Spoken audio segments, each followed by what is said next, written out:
유튜브 전지적 비트코인 시점을 운영하고 계신 백훈종 대표님 모실 때 큰 박수 부탁드립니다.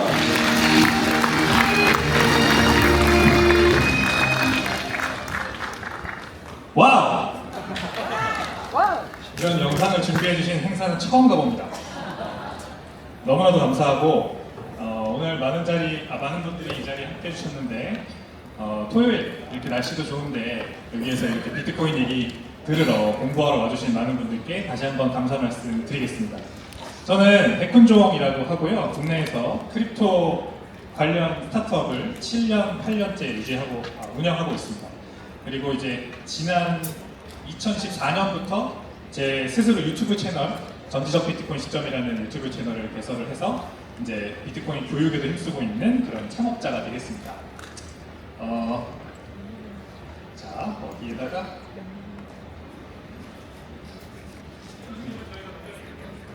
일단 한번 넘어갔습니다.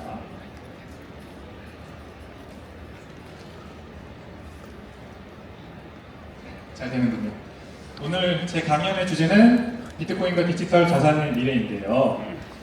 제 소개에도 나왔지만 저는 이제 비트코인 맥시멀리스트라고 사람들이 불러요. 그 의미는 알트코인들보다는 이제 비트코인에 훨씬 더 높은 가치를 예상을 하고 비트코인이 살아남을 수 있는 거의 유일한 암호화폐다 이렇게 보는 주의를 말하는 거거든요. 제 의견에 동의하지 않으셔도 괜찮습니다. 하지만 비트코인에 대한 그 관점과 전망만큼은 제가 이제 국내에서는 가장 유명한, 그리고 비트코인에 대해서 설명 잘하는 전문가 중 하나임은 분명하니까 우리 암호화폐 대장주라고 할 수 있죠. 비트코인에 대해서만큼은 저희 오늘 강연을 한번 잘 들어봐 주시면 감사하겠습니다. 자, 그래서 일단 지금 우리가 처해 있는 상황을 좀 정리를 할게요. 비트코인은 여러분 암호화폐의 일종이라고 생각하시겠죠? 물론 어느 정도는 그것도 맞는 말이긴 하는데 비트코인은 암호화폐의 일종 플러스 유일한 실물 자산이다 이렇게도 말할 수가 있습니다. 실물 자산이라는 것은 뭐죠, 여러분? 우리가 손에 만질 수 있는 거 그리고 종이가 금융자산이라고 하는 것이 종이로 발행되고 그다음에 중앙은행이 발행량을 통제하고 모든 금융권에서 이 발행과 유통을 관장하는 것들을 말하는데 실물자산이라는 것은 그냥 지구에 뚝 떨어져 있는 무언가를 말하는 겁니다. 가장 그 근본적인 의미를 얘기를 하자면 예를 들어 금 같은 거죠. 금 같은 것도 이제 지구에서 우리가 그냥 캐내는 것일 뿐이고 그리고 부동산은 이제 땅이죠, 기본적으로. 땅은 우리가 살고 있는 지구에 그냥 우리한테 주어진 그런 산물이지 않습니까? 이런 실물 자산들의 가치가 높아지는 시대가 언제였냐면요. 1970년대였어요. 그 스태그플레이션이 왔던 때였습니다. 그래서 인플레이션과 오일 쇼크로 인한 인플레이션과 경기 침체가 같이 왔고 그 1970년에서 1983년까지 한 13년여 동안 금 가격이 연평균 30%씩 오르면서 모든 주요 자산들의 상승률을 압도했던 시기였어요.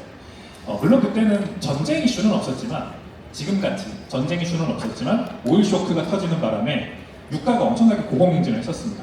지금하고 굉장히 비슷하죠. 그런 와중에 이제 경기 침체까지 오면서 사람들이 더 이상 이제 중앙은행이나 은행이나 금융권이나 아니면 정부가 발행하고 통제하고 유통하는 그런 금융자산들에 대한 신뢰가 완전히 박살났던 그런 10년이 되겠습니다. 저는 지금이 상당히 그때랑 비슷하다고 보는데 지금과 그때의 다른 점 중에 하나는 그때는 비트코인이 없었고 지금은 비트코인이 있었다는 거예요. 자, 비트코인은 실물자산이에요. 근데 희한하게 비트코인은 손에 만져지지 않죠? 냄새도 나지 않고 보이지도 않습니다. 그래서 어떻게 실물자산이라고 할 수 있냐 이렇게 이제 생각들을 많이 하세요.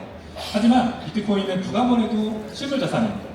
비트코인이 실물자산인 이유 첫 번째 이유는 에너지를 투입해야만 발행할 수 있기 때문입니다. 전기 에너지를 투입해야만 발행할 수 있어요. 그 외에 다른 어떤 방법도 불가능합니다. 그러므로 실물자산입니다.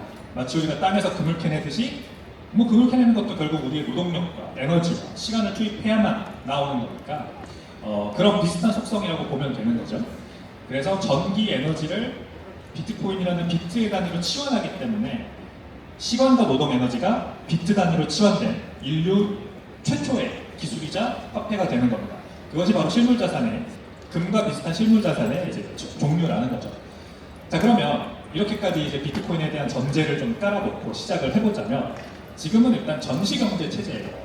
얼마 전에 그 트럼프 대통령이 베네수엘라의 마두로 대통령을 산지 직송했죠. 그래서 미국으로 데려왔습니다. 지금 그래서 뉴욕 법원에서 재판을 하고 있고 여러 가지 증언들이 나오고 있다고 하는데 그 다음에 일어난 일이 뭐죠? 이란에 쳐들어갔죠. 그 이란에 쳐들어가는 것도 단계적이었습니다. 이란에도 그 한밤의 오한마 작전이라는 걸 펼쳐서 비투 폭격기 보내서 먼저 세 군데 핵시설 타격하고 그 다음에 이어서 이제 본격적으로 폭격을 시작한 거죠. 그래서 토마호크 미사일 등 미국이 가지고 있었던 이제 굉장히 그 전략적 우위에 있는 무기들을 이란에다가 투입을 해서 3만여 곳을 타격했다고 합니다. 이란 전역에 3만여 곳의 핵심 그 군사 작전지, 군사 요충지들 이런 것들을 타격을 해서 이란 정권 수뇌부 49명 전쟁 터진 바로 다음 날 모두 몰살했고 그 다음에 이제 3만여 곳이 이제 한 달 동안 계속해서 순차적으로 타격이 되어서 지금까지 끌고 오고 있는 중이에요. 이란 군부는 지금 이제 IRGC라고 하죠. 이란 혁명 수비대는 계속해서 이 파벌들이 존재하기 때문에 이 각자 파벌의 그 근거지에서 결상전을 벌이고 있지만 그리고 호르무즈 해협을 인질로 잡아서 미국을 어떻게든 압박하려고 하고 있지만 이제 그것조차도 뭐 어제 뉴스 보셨겠지만 거의 이제 끝으로 가고 있는 것 같습니다. 이란이 완전히 비핵화에 합의했다고 하는 그 합의문이 이제 그 중동 다른 국가들과 그다음 미국과 이스라엘 이렇게까지 해가지고 이제 합의를 한다고 하죠. 그러면 우리가 한 2달, 3달 넘게 지금 계속해서 마음 졸이면서 지켜봤던 이란 미국과 이란의 중동 전쟁이 곧 끝나게 될 것 같습니다. 그러면 트럼프는 왜 자꾸 마두로 그 다음에 이란의 뭐 하메니 이제는 그 다음은 또 어디냐 이런 얘기도 나오죠. 북한이다, 쿠바다, 콜롬비아다 이런 얘기가 나오는데 트럼프는 왜 이럴까? 이게 이제 모든 사람들이 궁금해하는 부분입니다. 트럼프는 왜 이럴까요? 트럼프는 자신의 정권 연장을 위해서 뭐 지금 일부 시위대가 미국에서 트럼프를 지탄하기 위해서 뭐 노킹 시위 이런 거 하잖아요. 네가 우리 왕이 아닌데 왜 네 맘대로 뭐 다른 나라 쳐들어가고 국방 예산 늘리고 하냐? 트럼프의 정권 연장을 위해서다. 뭐 그렇게도 볼 수 있지만 더 중요한 거는 아주 오랫동안 20년 넘게 계속되어 온 미국의 턱밑까지 추격해온 제2인자 누구죠? 중국이죠. 중국의 추격을 따돌리고 중국을 고사시키기 위해서 미국이 드디어 나선 겁니다. 사실 트럼프 대통령이 당선된 이유가 바로 그거예요. 미국의 민심이 반영된 건데 사실 바이든 대통령, 그 전에 오바마 대통령, 그 전에 이제 트럼프 일기가 있었고 그 전에 이제 오바마 대통령까지 해서 미국의 중국 죽이기는 계속해서 이어지고 있었어요. 근데 이제 트럼프 대통령이 당선되면서 거기에 더 강하게 바람이 불기 시작했을 뿐이죠. 자, 그래서 전시경제 체제라는 거, 우리가 사실 여기 계신 분들이 저보다 훨씬 선배님들이 많아 보이시긴 하는데 별로 경험해 본 적이 없는 세상이죠, 그죠? 미국이 이라크, 아프간 전쟁을 20년 동안 했습니다. 근데 사실 뭐 우리랑 그렇게 상관이 있는 일은 아니었어요. 저기 중동에서 벌어졌던 일인데 미국인들은 굉장히 이것에 대해서 하들떠요. 제가 이제 미국에서 공부를 했거든요, 대학교를. 미국인들이 그 이라크, 아프간 전쟁이 20년의 그 역사를 바라보는 시각은 사실 우리나라 사람들보다 훨씬 더 조금 굉장히 싫어하고 굉장히 비난을 많이 합니다. 도대체 왜 한 거냐 이거. 그 WMD라고 하는 Weapon of Mass Destruction이죠. 대량 살상 무기가 나온 다음에 그래서 아프간 쳐들어간 거고 이라크 쳐들어간 건데 도대체 어디냐? 없었어요. 결국 찾지 못했어요. 그래서 다 이거 어떻게 보면은 정권 연장을 위해서 뭐 민주당이든 공화당이든 뭐가 됐던 어떤 정권 연장을 위해서 정치인들의 권력을 획책하기 위한 수단으로 이 국민들한테 전쟁이라는 빌미로 계속해서 20년 동안 그 이라크 전쟁을 펼치지 않느냐 이런 굉장히 비난적인 시각이 있습니다. 근데 지금 벌어지고 있는 일도 사실 이라크 아프간 전쟁의 시즌 2 이제 뭐 이란 전쟁은 끝날 거예요. 이란 전쟁은 또 마무리될 것으로 보이는데 과거 베네수엘라에 이렇게 보면은 트럼프가 그 델타버스를 보냈다죠. 그래가지고 마두로 대통령 잡아서 끄집어 내오는데 세 가지가 모두 무너졌습니다. 뭐냐? 중국이 줬던 방공체계, 레이더 체계, 그 다음에 러시아가 줬던 군사 관련 컨설팅, 그 다음에 이란이 줬던 이제 대공 미사일 같은 것들, 드론 이런 부대 이런 것들이 모두 무력화됐어요. 그래서 단 몇 시간 만에 마두로를 산지직송할 수 있었던 거죠. 이게 바로 베네수엘라의 러시아, 차이나, 중국, 이란의 반미 삼각동맹 거점이 베네수엘라였기 때문에 트럼프 대통령이 가서 마두로를 끄집어 내온 거예요. 그 다음에 이란, 여기에 이제 등장하는 이 이란이 이제 결국엔 뭐죠? 전 세계 원유의 뭐 상당 부분은 원유 수출의 상당 부분을 차지하는 거대 원유 대국이고 베네수엘라도 마찬가지로 부족량 기준으로는 전 세계 1위 석유가 묻혀 있는 나라이지 않습니까? 그러니까 여기 등장하는 두 번째 이름 중국. 저 중국이 바로 베네수엘라와 이란산 원유를 많이 사주던 그 나라였어요.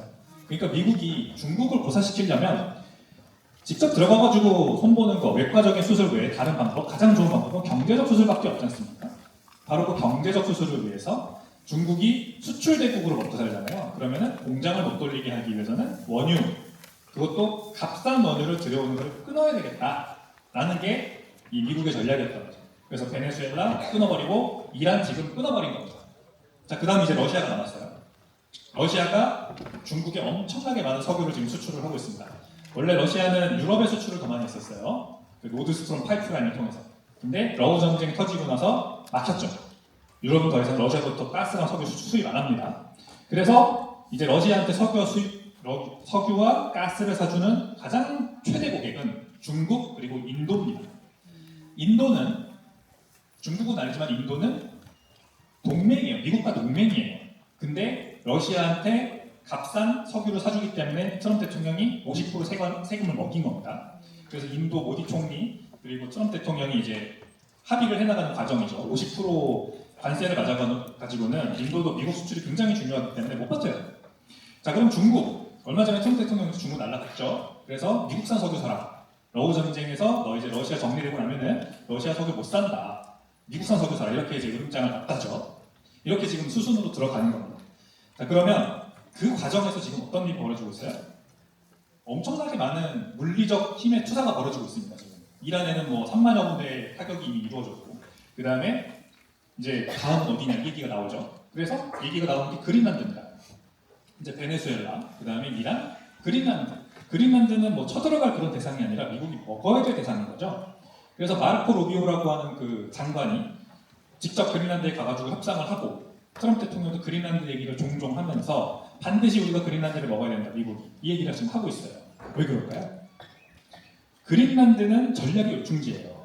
저기에 뭐 히토류가 묻혀있다 이런 얘기도 많이 나오는데 그것도 맞는데 히토류 오케이 다 좋은데 제일 중요한 거는 저기에 미사일 기지를 심어놔야 돼요.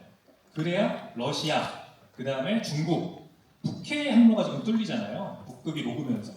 북극해가 열리면서 거기에서 이제 그 러시아와 중국이 연안을 대고 있는, 중국은 아니고 러시아가 연안을 대고 있는 항구들이 굉장히 많기 때문에 중국이 이제 러시아와 동맹이 되면은 중국과 러시아가 협업을 해서 북해 항로를 굉장히 적극적으로 이용할 수 있고, 그 다음에 ICBM이라고 하는 대륙간 탄도미사일. 대륙간 탄도미사일이 날아갈 때도 태평양을 건너서 날아가는 것보다 북극을 지나가지고 날아가는 게 훨씬 빠르고 가깝거든요. 미국을 타격할 때, 유럽과 미국을 타격할 때.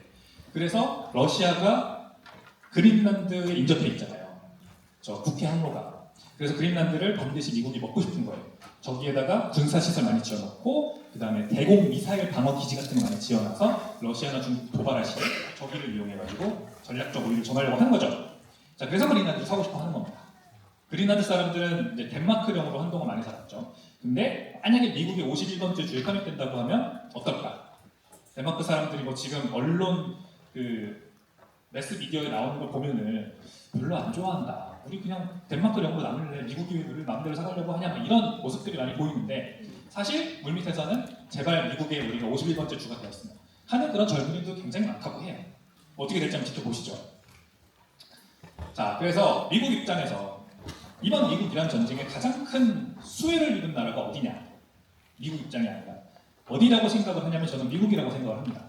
우리나라도 이제 우리나라 얘기 좀 이따 할게요. 자, 미국이 지금 굉장히 큰 수혜를 입은 게 베네수엘라는 일단 원유 먹었죠. 마두로 잡아가면서. 그 다음에 이란의 호르무즈 해협 막으면서 이제 호르무즈 해협을 못 지나다니는 배들이 전부 다 미국으로 뱃길을 돌려서 저 오일 탱커들이 미국으로 전부 다 달려가서 원유 수송을 하고 있어요. 그래서 미국이 산유국이 된 지는 몇십 년이 됐습니다만 이제 그 원유 수출이 본격적으로 크게 상승을 해서 미국의 현재 원유 수출이 연간으로 봤을 때 역대 최대치를 찍었습니다. 그러니까 미국이 원유를 많이 풀면 풀수록 미국은 이제 더 이상 중동산 원유 또는 러시아산 원유 이런 데 기댈 필요가 없게 되는 거고, 그만큼 미국은 자유롭게 더 트럼프가 하려고 하는 그 전시경제 체제를 이어나갈 수가 있는 겁니다. 즉 중국의 미국의 턱밑까지 추격했던 중국의 아성을 무너뜨리고 중국을 고사시킬 때까지 미국이 하고 싶은 대로 하는 그런 상황으로 점점 흘러 들어가고 있는 거예요. 자, 전시경제 체제, 제가 계속해서 반복드리는 이 단어를 기억하시면서 계속 보시죠. 자, 그래서 미국의 원유 수출량 사상 최대치를 기록하고 있고요. 트럼프, 다음은 쿠바다. 쿠바는 이제 그 카스트로라고 하는 지도자가 몇십 년 동안 통치를 하고 있는데 아마 나이가 굉장히 많다고 알고 있어요. 그래가지고 지금 쿠바는 그 시민 봉기가 일어나기 일보 직전이라고 합니다. 이제 그 지도자도 나이가 너무 많아서 오는 내일 하는 것 같고, 그 다음에 전기가 끊겼다고 하네요. 베네수엘라산 원유가 이 쿠바산 에너지, 전기를 만들어내는 유일한 재원이었는데 베네수엘라산 원유가 끊기니까 쿠바는 지금 전기가 안 들어오고 난리가 났습니다. 그래가지고 시민들이 지금 들고 일어나기 일보 직전. 그래서 쿠바 이제 대표적인 반미 진영이죠. 정리될 것으로 보이고, 뭐 콜롬비아라고 하는 그 남미의 또 다른 반미 유명한 나라가 있지 않습니까? 마약 카르텔 같은 그런 나라들도 이제 정리가 될 것으로 예상을 하는 지금 중입니다. 사람들이 어떤 식으로 정리할지는 몰라요. 그리고 이제 북한 얘기도 나오고 그러잖아요. 자, 그래서 이제 시진핑도 가만히 있을 수 없죠. 이게 이제 어제 그저께 뉴스인가요? 6월 10일이네요. 시진핑이 지금 방북 중입니다. 돌아왔나 오늘? 모르겠습니다. 아무튼 방북 중인데 왕이 외교부장이 먼저 몇 주 전에 북한 방문해서 트럼프가 중국 갈 때 가고 나서죠. 맞춰가지고 바로 이어서 이제 왕이 부장이 북한 방문했고 그 다음에 이어서 시진핑 주석이 드디어 북한 방북을 했습니다. 이건 이제 시그널이죠. 우리도 가만히 앉아서 보고 있지는 않겠다라고 하는 중국의 시그널입니다. 전시경제 체제라는 것은 맞짱을 뜨는 반대편이 있어야 되는 거죠, 그죠? 미국이 중국의 아성을 무너뜨리기 위해서 전방위적으로 작전을 펼치고 있을 때 중국도 당연히 가만히 있을 수 없죠. 앉은 자리에서 업장 뺏길 수 없으니까 저렇게 시그널을 보내는 겁니다. 야, 북한은 적어도 북한만은 건드리지 마라. 북한은 우리 거야. 우리 동맹이야. 만약에 건드리면 나에 대한 공격으로 간주하겠어? 지금 이런 거나 마찬가지거든요. 그래서 이 시진핑이 방북을 한 것이고, 자, 그래서 전시경제라고 하는 것은 지금 미중 패권 경쟁의 또 다른 표현이라고 보시면 됩니다. 미중 패권 경쟁은 전시경제다. 자, 전시경제. 이 경제가 뭐에 어떤 트렌드가 주요 트렌드로 자리 잡아서 움직이냐. 전쟁이 바로 주요 트렌드가. 전쟁이 주요 트렌드가 되면요, 실물 자산의 가치가 귀해집니다. 저 오른쪽에 있는 금융 자산들, 1971년에 있었던 말이죠. 오일 쇼크로 말미암아서 본격적으로 금융 자산의 가치보다는 실물 자산의 가치가 훨씬 더 귀중해졌다. 그래서 이 사진에 AI가 만든 거긴 하지만 공장이 돌아가고 군수, 그다음에 에너지를 만들어내는 전력 시설들, 요즘 같으면 원전이죠. 군수, 그다음에 지금은 AI조차도 사실 전략 물자로 쓰이죠. 무기로 쓰이죠. 미국이 그래서 내가 중국한테는 AI 절대 질 수 없어. 중국도 우리 미국한테 AI 절대 질 수 없어. 이러면서 이제 AI 굴기 경쟁이 벌어지고 있는 중이죠. 자, 이것의 가장 큰 반사이익으로 올라가고 있는 주가 지수가 어디입니까? 한국 코스피예요. 한국 포트폴리오가 군수, 전기, 저런 이제 공장 돌리는 거, 조선, 원전, 배터리 모든 면에서 완벽한 포트폴리오를 갖추고 있거든요. 그러니까 코스피가 지금 올라가는 거예요. 그동안은 중국한테 완전히 다 먹혔었어요. 중국이 저가 공세에 나섰기 때문에 우리나라 산업 포트폴리오를 그대로 복사해서 다 가져갔잖아요, 사실상. 반도체, 배터리, 원전 모든 것들을 다 가져갔는데 조선, 철강 우리나라가 다 복사당했었죠, 말 그대로. 근데 미중 경쟁이 터지면서 중국한테 더 이상 수주를 못 주는 미국과 유럽과 뭐 기타 친미 진영들이 이제 한국으로 기술을 돌릴 수밖에 없기 때문에 우리나라 코스피가 지금 완전히 반사이익으로 올라가고 있는 겁니다.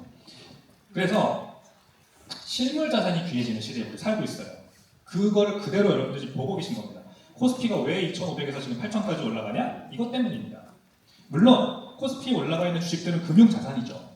금융자산입니다만 그 금융자산의 종류를 저는 말씀드리는 거예요. 지난 20년은 소비재, 인터넷, SNS 이런 것들이 완전 득세했잖아요. 그래서 미국의 빅테크들도 다 SNS, 인터넷, 그 다음에 뭐 광고 이런 것들이었잖아요. 근데 지금 그게 완전히 B2B, 공장, 군수, 에너지, 기타 등등 이런 것으로 다 바뀌었어요.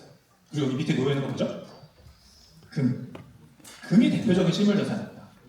물론 우리나라도 금에 엄청난 사재기가 있었죠. 2024년, 25년 금가 많이 올랐잖아요. 그 금값 오른 이유는 중앙은행들이 22년 러우 전쟁 터지자마자 엄청나게 사고 있다는 뉴스가 크게 돌면서 우리 개인들도 금값을 올라가는 데다가 열심히 베팅을 했던 거예요. KB에서 발간하는 부자 리포트라는 거 매년 나오잖아요. 제가 24년, 25년, 26년 다 봤는데 계속해서 나오는 하나의 단어가 바로 귀금속에 대한 부자들의 수요가 올라가고 있다는 거예요.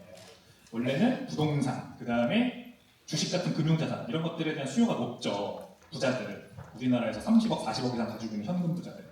그런 사람들이 지금 이제 3위로 가장 좋아하는 그 대체 자산이 뭐냐 그랬을 때 귀금속. 결국 금 얘기를 하는 거예요. 그러면 부자들은 왜 금에 대한 수요가 올라가냐?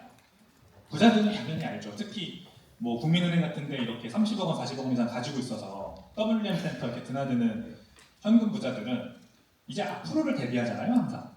그래서 안전 마진의 개념으로 난 뭘 가지고 있어야 돼? 이렇게 PB한테 물어보면은 지금은 좋아요. 코스피 잘 가고 있고 AI 주식도 한창 잘 갈 것 같은데 실물 자산을 좀 가지고 계셔야 돼요. 이렇게 얘기를 하는 거예요. 그래서 금에 대한 관심도가 더 많이 올라가고 있는 거예요.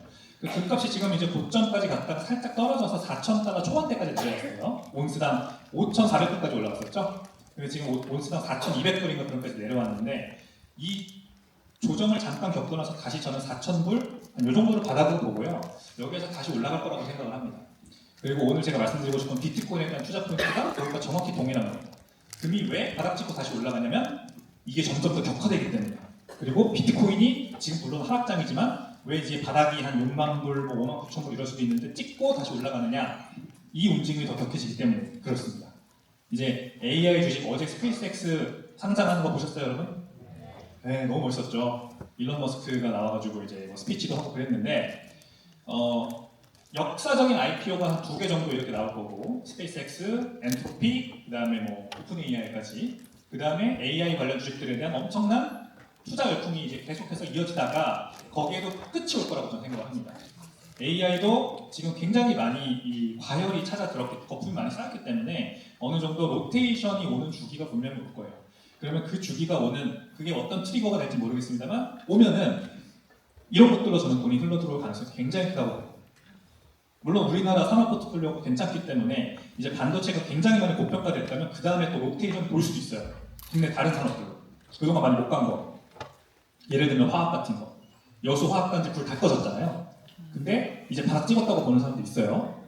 이제 뭐 러우 전쟁이 끝나고 러시아산 러우 전쟁이 곧 정리될 거라고 보는 전문가들의 시각은 뭐냐면 자, 러우 전쟁 3년 지났죠. 지금 아직도 답보 상태죠. 근데 트럼프가 어떻게든 러우 전쟁을 정리한다라고 보는 전문가들이 있어요.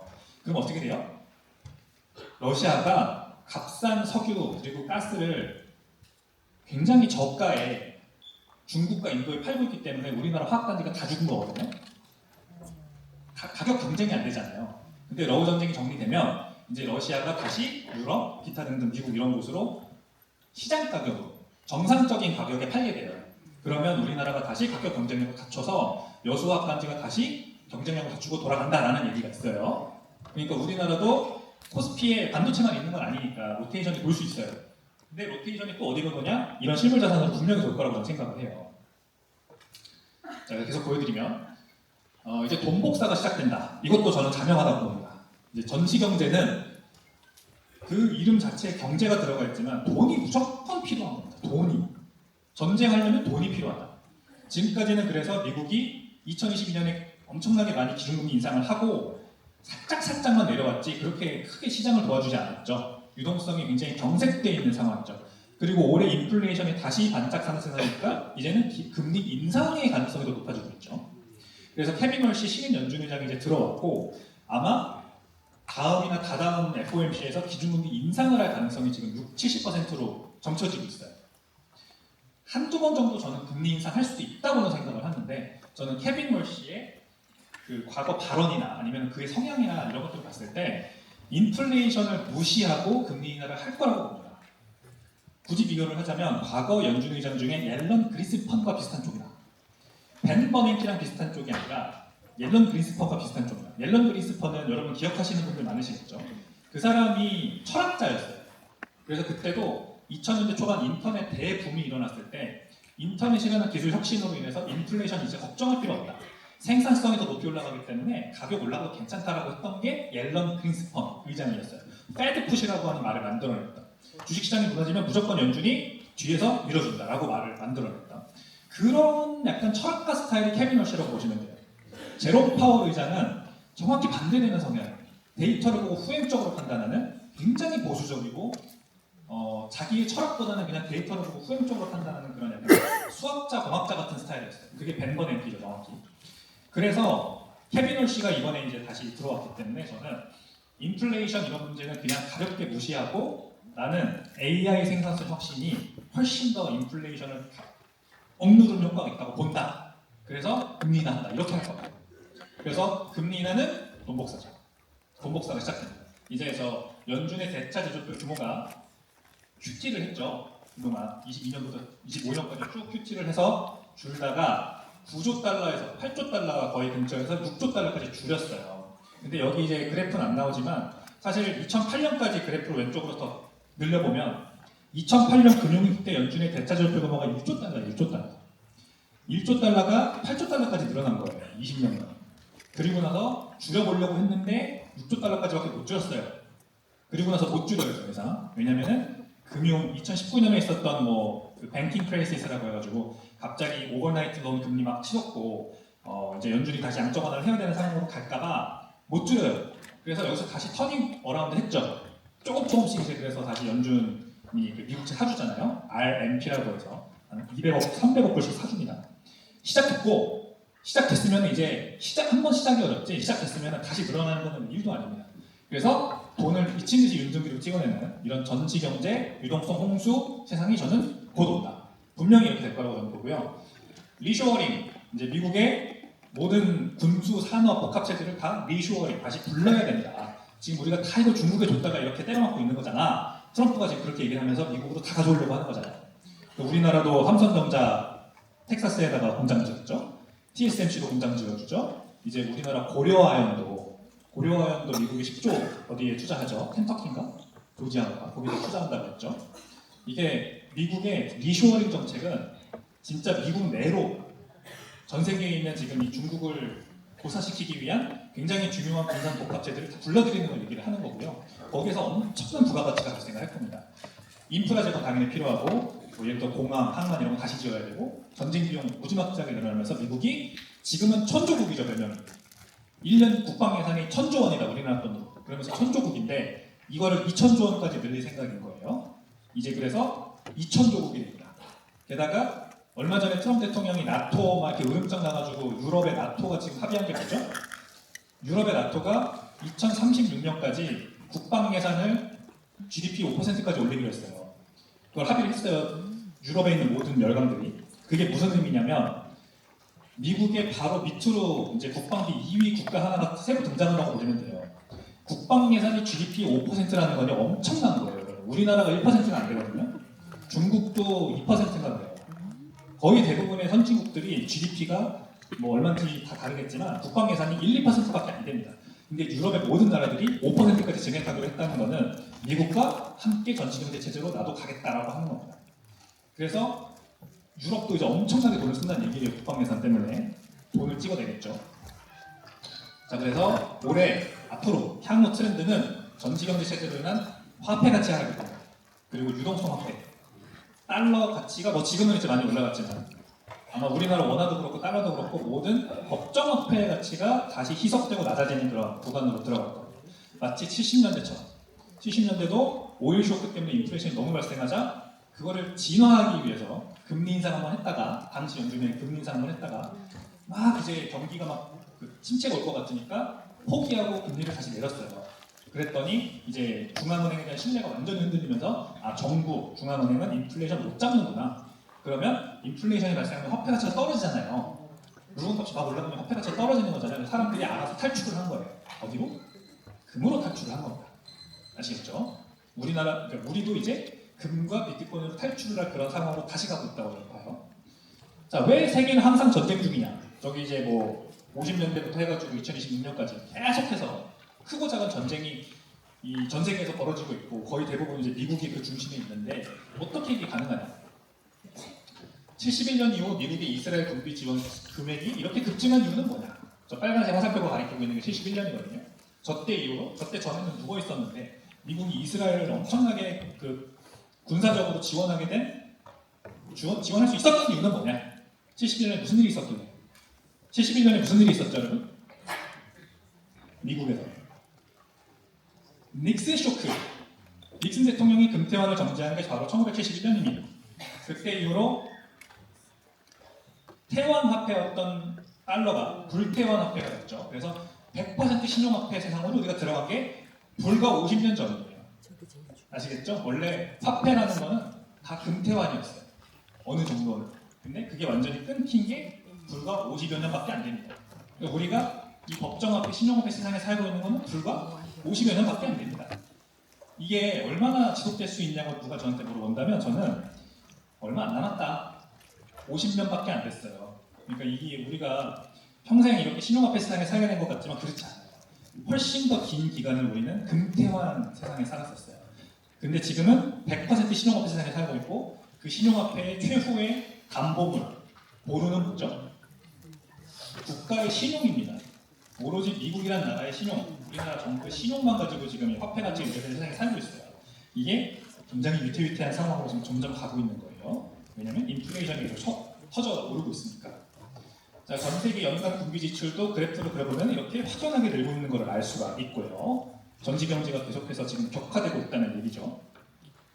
이렇게 역대 대통령들 얼굴을 보면은 트럼프만 지금 전쟁하고 있는 게 아닙니다. 다 이렇게 전쟁을 했어요. 정치인이 전쟁을 멈출 수 없는 이유. 신용화폐 세상에서는 특히나 돈을 무한대로 찍어낼 수 있잖아요. 이제는 금태환이 필요 없으니까 국가의 신용만 가지고 돈을 찍어낼 수 있습니다. 내가 필요한 예산을 말하자면 증액할 수 있다는 얘기죠. 대통령이나 정치인 입장에서. 그러면 이유가 필요해요. 이런 이유로 인해서 나는 얼마의 돈을 찍어내야 된다. 예산을 증액해야 된다. 가장 좋은 이유가 전쟁입니다. 전쟁. 저 나라가 이렇게 우리나라를 공격하던 걸 놔둘 거예요. 중국이 이렇게 코믹까지 우리 미국을 추격하는 건 놔둘 거예요. 뭐 기타 등등 이유를 막 붙여내면서 오바마도 부시도 클린턴도 아버지 부시도 다 전부 다 나름의 이유를 가지고 전쟁을 벌였던 겁니다. 그게 너무나도 좋은 까방권이 되거든요. 돈풀을. 그리고 지금 우리나라도 돈풀 까방권이 생겼죠. 중동 대응 41조 원 추경안 편성, 고유가 피해 지원금. 네. 뭐 사실 전쟁이 안 발생했어도 어떤 식으로든 지원금을 계속해서 줄 수 있는 그런 상황이었지만 그래도 이제 까방권이 생긴 거죠. 까인 방지권, 까방권의 줄임말을 모르시는 분들께서 있으실 수 있으니까 나 돈 찍어도 돼 이런 말하자면 까인 방지권이 생긴 거예요. 정부는. 그래서 신나게 지금 돈 풀고 있죠. 우리나라 원화 가치가 왜 떨어지고 있냐? 왜 원달러 환율이 이렇게 1,550원까지 고공행진하냐? 이것 때문에. 이것 때문에. 자, 중소법인 연체율 10년 만에 최고. 화산도 코로나 시기 2배 넘는다. 이제 경제가 안 좋아지고 있고 실물 경제가 침체하고 있고 뭐 중소기업들 줄도산하고 있고 자영업자들 다 망한다는 얘기가 많이 나오는 그런 시기입니다. 지금은. 전쟁 때문에 힘들다, 인플레이션 때문에 힘들다, 고유가 때문에 힘들다 이러면서 같이 얘기가 나오는 거죠. 자, 그리고 정부는 그래서 추경을 또 편성을 한다고 합니다. 10조 5천억 원 상반기 85% 이상 집행될 예정이다. 계속해서 돈 푼다는 얘기가 나오죠, 뉴스에서. 자, 근데 미국은 이렇게 5월 CPI가 4.2% 역대 최대, 23년도 이후로 최고치. 인플레이션은 지금 확실히 죽지 않고 살아나고 있는 것으로 보이고요. 인플레이션과 경기 침체가 같이 오는 게 스태그플레이션이라고 말씀드렸죠. 70년대 상황. 그냥 인플레이션만 있는 게 아니고, 그냥 경기 침체만 오는 게 아니고, 두 개 같이 오는 상황입니다. 지금 그래서 인플레이션이 다시 발생하고 있고, 올라가고 있고, 우리나라도 마찬가지죠. 인플레이션이 굉장히 심각한 문제가 되고 있다는 게 어디서 드러나느냐. 거지맵이라는 앱이 있습니다, 여러분. 써보신 분? 거지맵. 6,000원, 7,000원짜리 밥집들이 검색이 되는 지도 앱입니다. 이거를 제가 이제 을지로입구에 회사가 있는데 을지로입구 쪽 직장인들이 많이 쓰는 앱이에요. 월 MAU가 월간 활성 사용자 수가 200만 명을 넘었다고 합니다. 이 6,000원, 7,000원짜리 점심 먹기 요즘 얼마나 걸리는 거예요? 근데 이걸 이제 찾을 수 있다고 하니까 좋다고 쓰는 거죠, 사람들이. 그만큼 팍팍해요. 너무 비싸잖아요. 점심 한 끼 먹으려면 13,000원, 15,000원 막 이러고. 모든 것들의 가격이 많이 올라가고 있다. 우리나라도 그렇습니다. 자, 근데 주담대 고정금리가 7%가 넘었다. 주담대인데 어떻게 7%가 넘지? 미쳤죠, 그죠? 진짜 비싸요. 그러니까 지금 베트남이 10%거든요, 주담대금리가. 우리나라가 조금만 더 올라가면은 만약에 이제 우리나라가 금리 인상하잖아요. 미국이 금리 인상하면 우리나라도 한번 해야 될 거 아니에요. 그러면 주담대금리가 10%까지 갈 수도 있어요. 그러면 우리나라가 동남아랑 비슷한 상황이 되는 거예요. 부동산 시장 지금 금리가. 우리나라 경제 체력이 동남아랑 비슷한 급으로 외국에서는 본다라는 말도 되는 거거든요. 이게 코스피가 막 잘 가고 있지만 사실 실물 경제, 특히 부동산 이 부분에서는 지금 우리나라가 좀 안 좋은 상황으로 가고 있는 건 맞아요. 그래서 돈을 더 풀겠죠, 정치인 이런 것들을 살리겠다 이러면서. 그죠? 우리나라가 이제 계속해서 추경이 편성되겠죠. 자, 그리고 신규 일자리 예상치 상회, 그러나 확연히 꺾인 상승세. 지금 미국의 경기 침체 이슈가 가장 크게 대두되는 부분이 바로 이 실업률 부분인데요. 실업률이 신규 일자리가 점점 줄고 있는 거 보이시죠? 분명히 저기에서 좀 예상치를 상회했다고는 하지만 22년부터 보면 확연히 줄고 있는 게 보이죠. 신규 일자리 개수가. 그러니까 미국도 노동시장이 지금 녹록지 않다. 그리고 3월 실업률, 물론 전월 대비 떨어졌으나 22년부터 보면 올라가는 추세 확연히 보이죠. 그러니까 저게 케빈 월시 의장이 금리 인하를 할 수 있는 원인이 됩니다. 요소가 됩니다. 인플레이션 오케이 알겠어. 근데 그거는 AI가 잠재워줄 거니까 우리 이 노동시장을 보자. 노동시장 지금 안 좋아지고 있잖아. 그러니까 금리 인하해야 돼. 이렇게 얘기할 수 있어요. 케빈 월시는. 그다음 평균 시급 증가율도 뚜렷한 하향세. 이렇게 미국에서도 지금 노동시장이 좋아 보이는 것처럼 보이는데 그렇지 않아요. 트렌드를 보면 분명히 하향하고 있습니다. 그죠? 자, 그래서 70년대 오일 쇼크의 교훈, 자산시장은 어떻게 움직였냐. 주식, 채권, 금 비교를 해보면 주식과 채권은 인기가 없었어요. 금이 70년대 초에 35달러였다가 80년대에 800달러 돌파했습니다. 24배 폭등했고요. 지금 금값이 많이 올랐지만 이 전지경제 체제가 앞으로 더 격화되면은 금은 더 갈 수 있고요. 금이 가면은 비트코인도 같은 이유로 올라갈 수 있습니다. 이유는 정부 재정 지원 증가하고 연준 유동성 주입이 시작되자 평시라면 주식 채권에 대한 관심이 올라가야 되겠죠? 유동성이 풀리니까 주식시장 좋아야 돼. 그래야 되는데 사람들이 경제에 대한 불확실성이 너무 크다고 판단하면은 제가 아까 말씀드렸죠. 당시 연준 의장이 70년대에 금리 인상했다가 침체 그 시그널이 뜨니까 바로 다음에 금리 인하했거든요. 그러니까 실대가 무너져버린 거예요. 이 정부는 중앙은행은 인플레이션을 잡을 능력도 없고 마음도 없구나. 그러면 불확실성이 너무 크다고 판단하면 주식 채권 같은 금융자산에 더 이상 관심을 안 둡니다. 사람들이. 그러면서 로테이션이 도는데 어디로 도냐? 실물자산으로 돈다. 실물자산이라는 거에 대해서 다시 한번 설명을 해드리면 레이 달리오가 이렇게 잘 설명을 해요. 자, 실물자산, 그러니까 금융자산이라는 거는 누군가의 빚이에요. 그냥 다른 말로 정의하면 여러분들 손에 들려있는 그 주식 하나, 증권 하나, 또는 뭐 화폐까지도 심지어 5만 원짜리 지폐 하나도 다 누군가의 빚이에요. 누군가 빚을 져서 건너서 나한테 온 거거든요. 지금 주가지수가 많이 올라간다. 주가지수에 들어가 있는 자금, 빚이 많아요. 실제로 빚이 많습니다. 심지어 우리나라 사람들은 미수거래 많이 하지.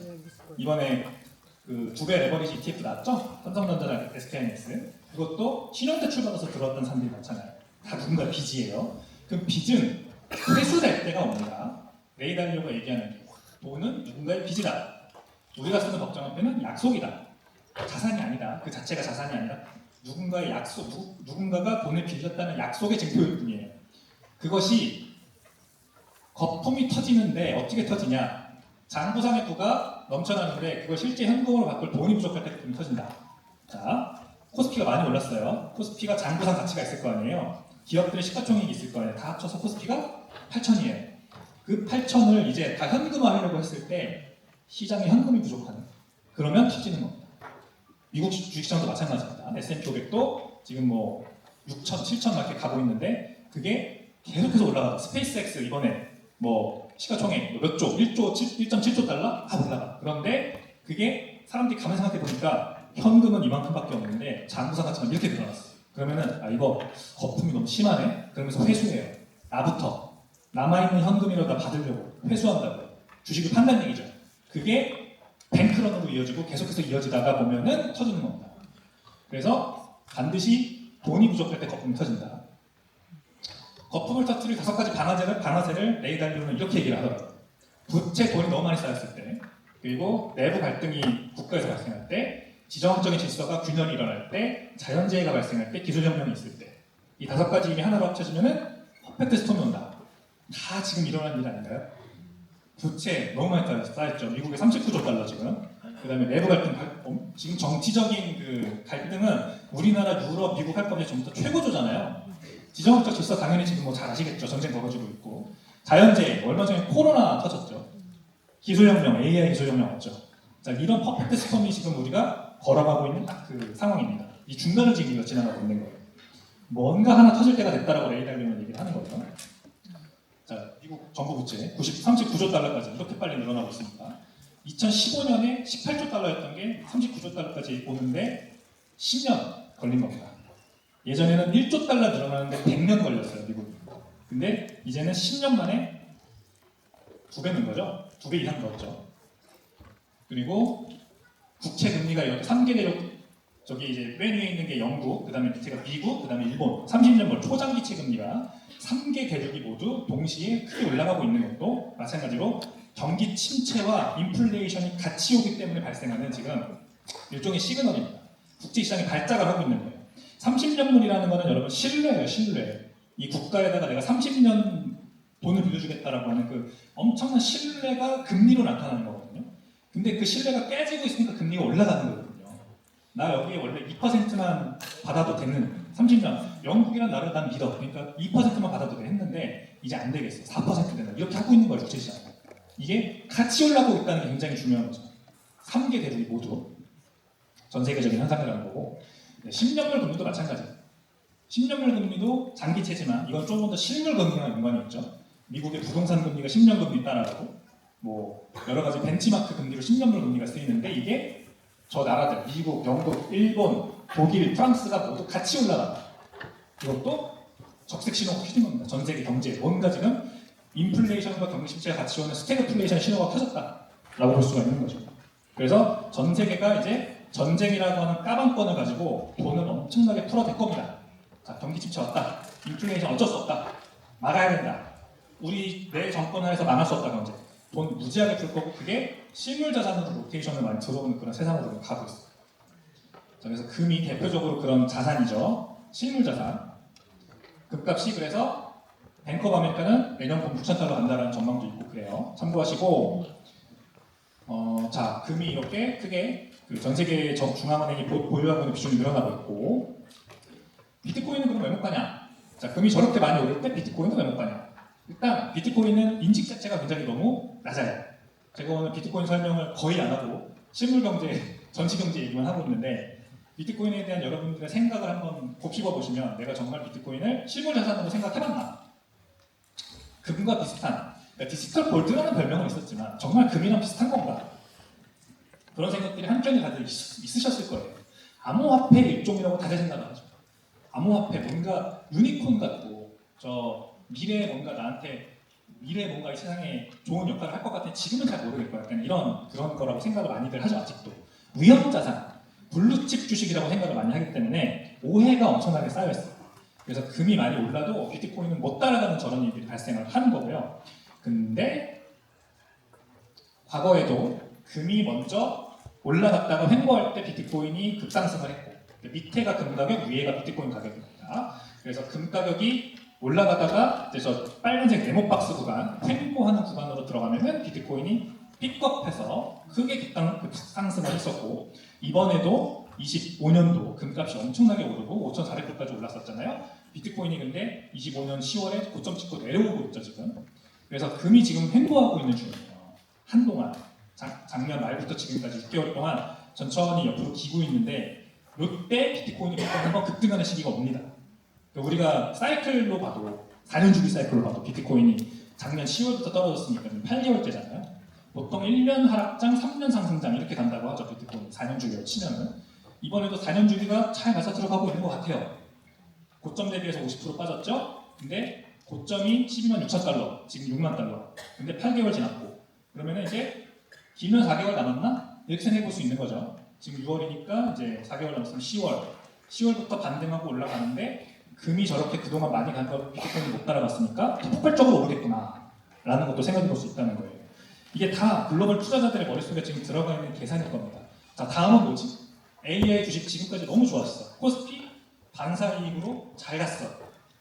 전시 경제는 계속될 것 같아.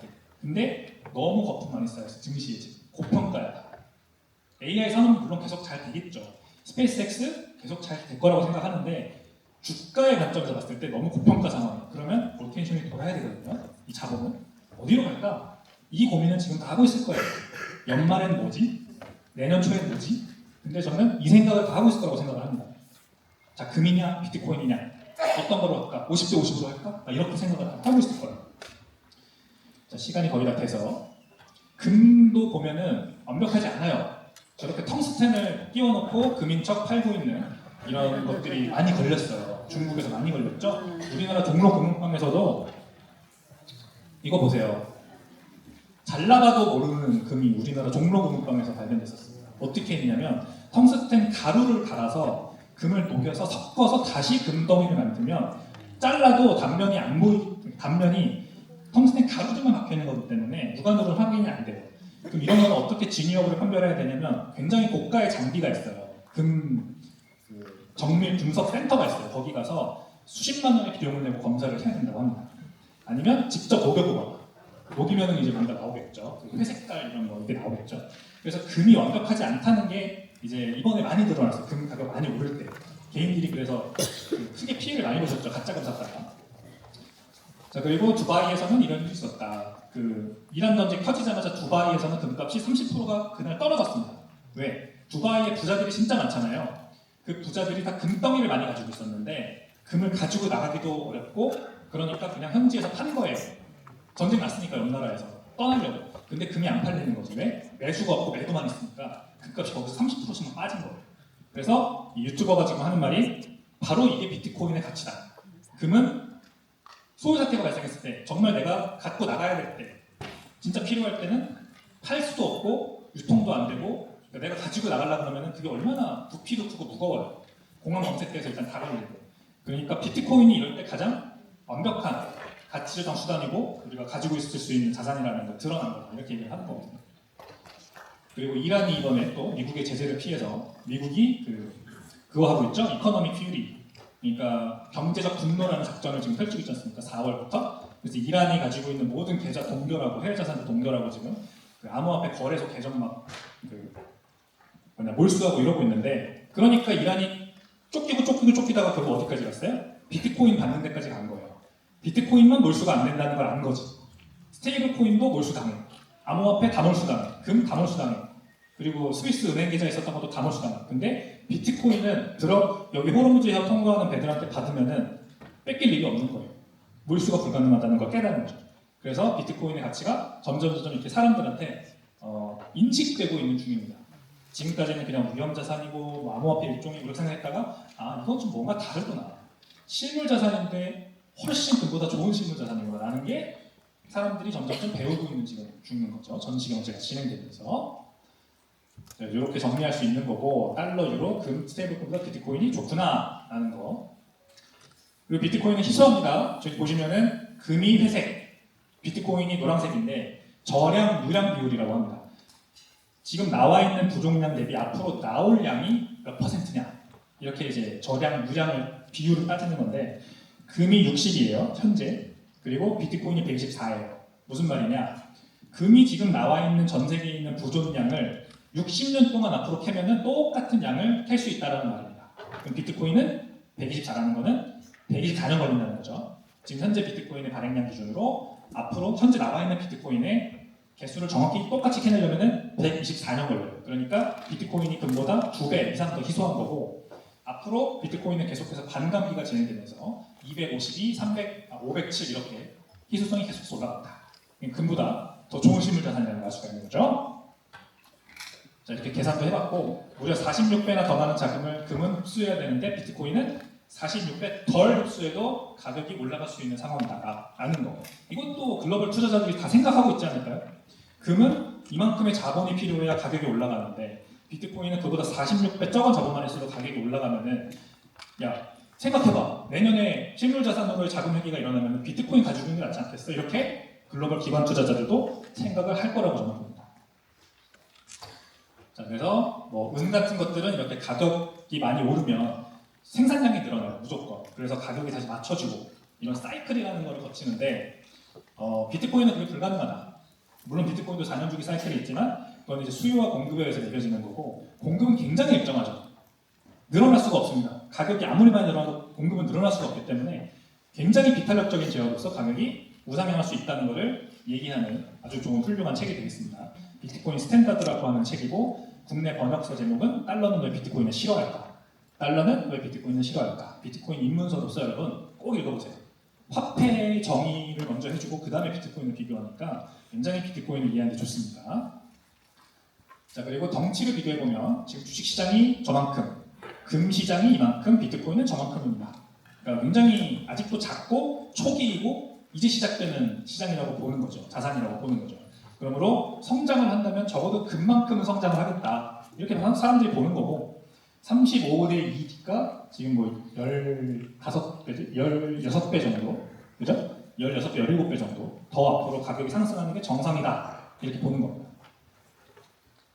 자, 그리고 2020년에서 25년 본격적으로 코로나 유동성 홍수가 펼쳐졌던 게 20년이잖아요. 20년 3월에 팬데믹이 시작됐고 그때 이후로 미국이 4조 달러를 풀었어요. 4조 달러. 2년 만에. 그래서 가격이 모든 자산들의 가격이 많이 올랐는데 뭐가 가장 많이 올랐다? 비트코인이 가장 많이 올랐다.